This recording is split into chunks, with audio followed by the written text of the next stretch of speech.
環球局勢睇得清，創富增值自然升。主持曾經行傾，為你拆解市場報告。各位聽眾早晨，歡迎翻嚟投資傾一傾。今集嘅熱線話題係 AI 投資，係發達致敬定係糖衣陷阱？近排無論係打開 IG 定係睇新聞，個個都講緊 AI。有人話 AI 係現代煉金術，識得幫你自動錢揾錢，但又有人話 AI 其實係騙徒最新嘅武器。今日我哋請嚟 FinTech 專家 Simon Wong 坐陣。Simon 早晨，阿 King 早晨，各位聽眾早晨。Simon， 而家市面上好多所謂 AI 選股 App 或者智能助理，其實佢哋背後係點運作㗎？係咪真係有一個機器人坐喺度幫我哋 mon 住個市？其實所謂 AI 金融，通常係指利用大數據同埋演算法去分析市場。你可以當佢係一個超級圖書館管理員，佢可以喺幾秒鐘之內讀晒幾十年嘅股票走勢同埋新聞報導。哇，聽到好似好勁喎！人腦睇一份年報都要幾粒鐘，佢1秒就搞掂，咁咪真係無敵。效率上係無敵，但係準確度就未必。阿 King，你有冇聽過一句話叫做 garbage in, garbage out 啊？吓？即係垃圾入，垃圾出？冇錯 ，AI 係根據歷史數據去學習。如果網上面本身流傳緊好多假新聞，或者個 AI 學習嘅數據有偏差，佢俾出嚟嘅建議就會係錯嘅。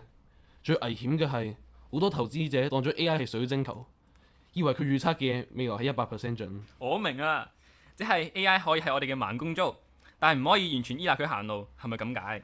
係啊，真正嘅 FinTech 係用嚟輔助我哋做決定，例如分散風險或者提早收到市場警告，而絕對唔係一個保證發達嘅掣。如果你見到有人標榜 AI 必勝、冇風險高回報，咁就要提高警惕啦。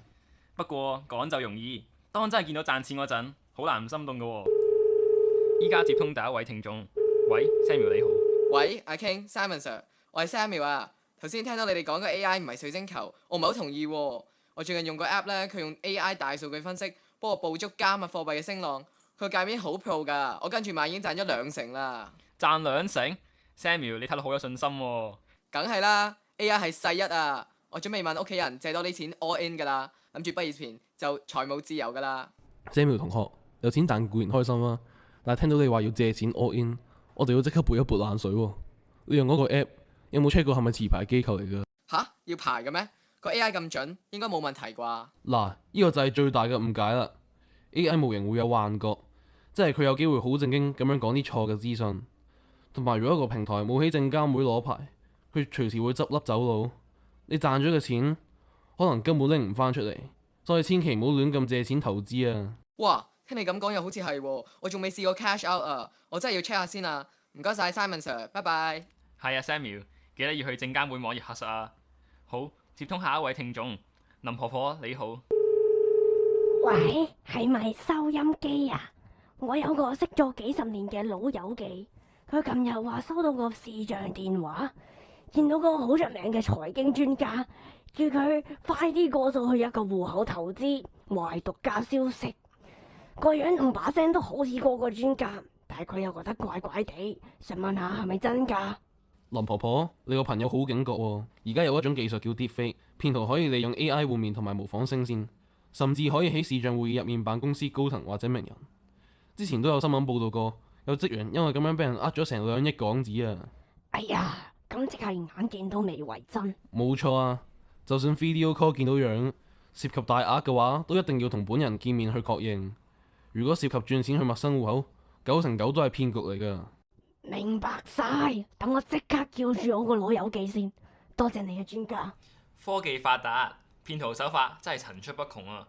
好，聽埋最後一位聽眾 Eric 你好。兩位好，頭先聽完 Samuel 同林婆婆講，我都想 share 下。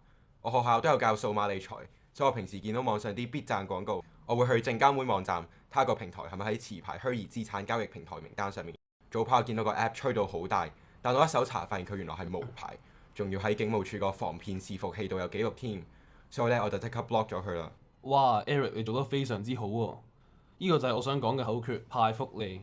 派就係查清牌照，福就係複核真偽，善用防騙伺服器確認，利就係保持理性懷疑，拒絕盲目跟風。喺數碼時代，想人哋派福利就要有批判性思考啊！冇錯，正如 Eric 咁做個精明投資者 ，AI 係工具，唔係神仙。多謝 Simon Sir 同3位聽眾，下集投資傾一傾，再見，拜拜。